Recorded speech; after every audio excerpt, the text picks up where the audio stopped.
ETF index mutual funds నేర్చుకుని stock మార్కెట్లో రాణించాలనుకుంటున్నారా? వెంటనే ఈ నెంబర్కి కాల్ చేయండి.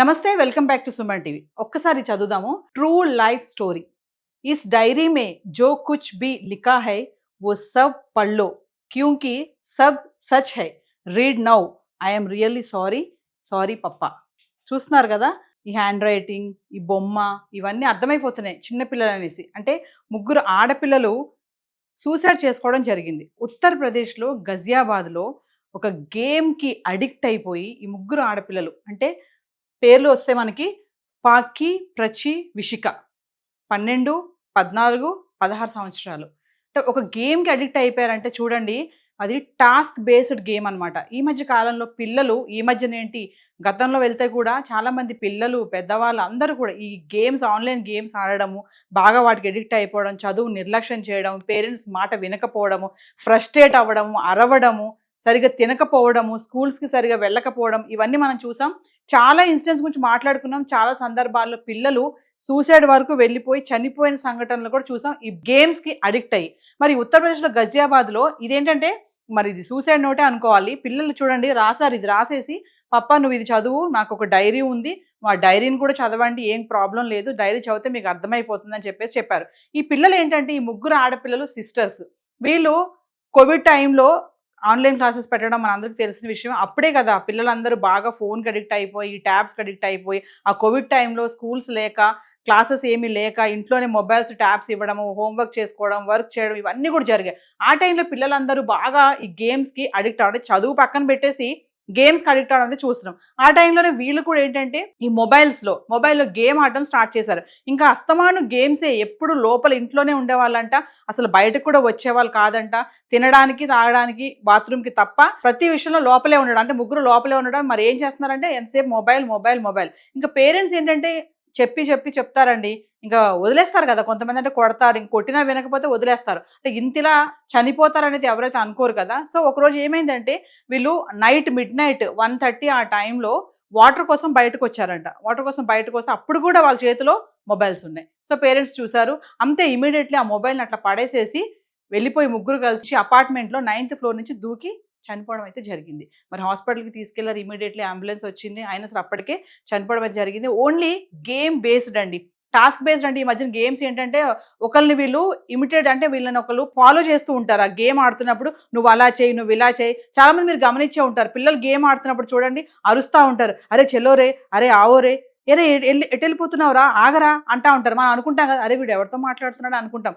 ఆ గేమ్స్ ఏంటంటే వాళ్ళు ఆ గేమ్లో ఉన్న వాళ్ళు వీళ్ళని ఫాలో అప్ చేస్తూ ఉంటారంట. నువ్వు అలా వెళ్ళు, నువ్వు ఇలా వెళ్ళు, నువ్వు ఆగు, నువ్వు పడిపో, నువ్వు దూకేసేయి, నువ్వు కూర్చో, ఇట్లా చెప్తా ఉంటారు. అలాగే వీళ్ళని కూడా గైడ్ చేస్తున్నారు.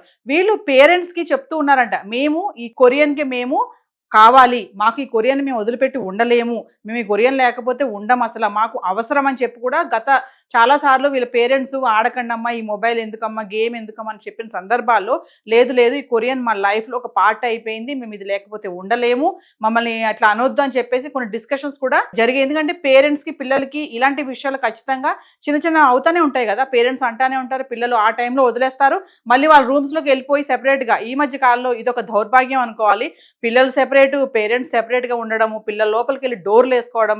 ఎంతమంది పేరెంట్స్ అడుగుతున్నారు, పిల్లలు కనుక డోర్లు వేసుకుని లోపల ఉంటే ఏం చేస్తున్నావు, నీకు డోర్ వేసుకుని లోపల ఏం పని చేస్తున్నావు అని అడిగే పేరెంట్సే తక్కువైపోయారు. ఎందుకంటే వాళ్ళ బిజీ వాళ్ళే, వీళ్ళ బిజీ వీళ్ళే. డోర్లు వేసుకుని లోపలికి వెళ్ళి వాళ్ళు ఏం చేస్తున్నారు తెలియదు, ఏ గేమ్ ఆడుతున్నారు, ఎవరితో మాట్లాడుతున్నారు, ఏం చేస్తున్నారు, తర్వాత పరిణామాలు చూస్తే ఇలా ఉంటుంది. సో ఈ పిల్లలు ఏంటంటే ఇది రాశారు చూడండి, మళ్ళీ ఒకసారి చదువుతాను. ట్రూ లైఫ్ స్టోరీ इस डायरी में जो कुछ भी लिखा है वो सब पढ़ लो क्योंकि सब सच है read now I am really sorry పప్పా. మా డైరీ ఉంది, ఆ డైరీలో ఏదైతే ఉందో అవన్నీ చదవండి, ఏం కాదు, చదివితే మీకు అర్థమవుతుంది. అంటే పేరెంట్స్ కంటే చూడండి, మీరు చదవండి, ఆ డైరీలో ఏముందో మీకు అర్థమవుతుంది, సో మమ్మల్ని క్షమించండి, సారీ పప్పా అని చెప్పేసి చూడండి ఏడుస్తూ చిన్న బొమ్మ. మనం ఈ బొమ్మలు అప్పుడప్పుడు సరదాగా గీస్తా ఉంటాం కదా, డాట్స్ పెట్టి చక్కగా బొమ్మలు కూడా గీసారు. చక్కగా చూడండి ఏడుస్తున్నట్టుంది ఆ బొమ్మ. అంటే పిల్లలు అంటే ఎంత స్థాయికి వెళ్ళిపోతున్నారు అంటే పిల్లలు ఎడిక్ట్ అయిపోతున్నారు. అంటే తల్లిదండ్రులు చెప్పే మాటలు కాదు కదా స్కూల్లో. వీళ్ళు ఇంకోటి ఏంటంటే స్కూల్కి వెళ్ళడం కూడా బంద్ చేశారంట. ఈ గేమ్కి అడిక్ట్ అయిపోయి గత కొద్ది రోజులుగా స్కూల్కి కూడా వెళ్ళట్లేదు. ఇంకా రోజు లేదు, టైం లేదు, వేళ పాల ఏదీ లేదు. గదిలోకి వెళ్ళడము, గేమ్స్ ఆడుతూ ఉండడమే వీళ్ళ పని. ఇంకా ఆ పేరెంట్స్ బాధ అయితే వర్ణనాతీతం అండి. మరి ఎంతమంది పేరెంట్స్ మీ పిల్లలు ఏం చేస్తున్నారు?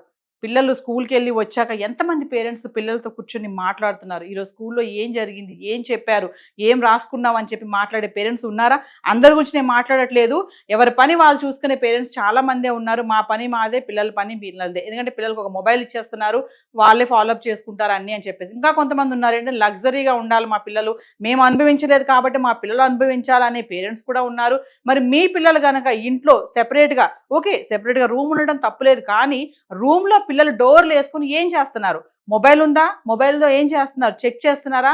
లాక్లు పెట్టుకుంటున్నారా? మరి లాక్లు తీయండి. ఏం చేస్తున్నారు? ఏ గేమ్ ఆడుతున్నారు? ఏ గేమ్లో ఉన్నారు? మరి ఇలాంటి టాస్క్ బేస్డ్ గేమ్ అంటే వాళ్ళు ఏంటంటే ఫాలో అయ్యి లాస్ట్కి ఏంటంటే ఇంకా సూసైడ్ అనమాట. అంటే ఇంకా వాళ్ళు గైడ్ చేశారు అక్కడ, మీరు ఇంకా చచ్చిపోండి అంటే వాళ్ళు కూడా ఏం చేశారు చెప్పినట్టుగానే ముగ్గురు కలిసి దూకి చచ్చిపోవడం జరిగింది 9th ఫ్లోర్ నుంచి. సో స్పాట్లీ వాళ్ళు చనిపోవడం కూడా జరిగింది.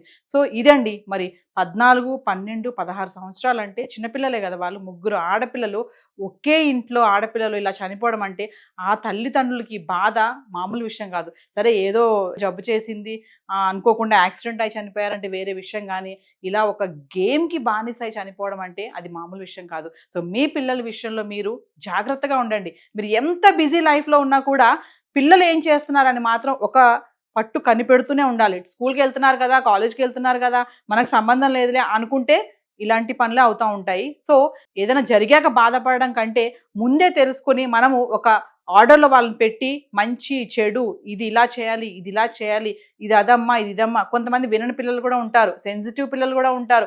చాలా వీడియోలో మనం మాట్లాడుకున్నాం కదా, సూసైడ్స్ చేసుకుంటూ ఉంటారు. పేరెంట్స్ అరిచారని, టీచర్ తిట్టిందని, ట్యూషన్లో సార్ కొట్టారని చెప్పేసి ఇలాంటి సంఘటనలు చాలానే ఉన్నాయి. కానీ వాళ్ళతో మనం కూర్చొని రిలాక్స్గా మాట్లాడితే స్మూత్గా డీల్ చేయాలండి. పిల్లలతోటి స్మూత్గా డీల్ చేసి మాట్లాడితే ఖచ్చితంగా వాళ్ళు వింటారు. ఇలాంటి టాస్క్ బేస్డ్ గేమ్స్ జోలికైతే వెళ్లకుండా ఉంటారు. సో ఇది మాత్రం ఉత్తరప్రదేశ్లో గజియాబాద్లో జరిగినటువంటి ఈ సంఘటన చాలా బాధాకరం.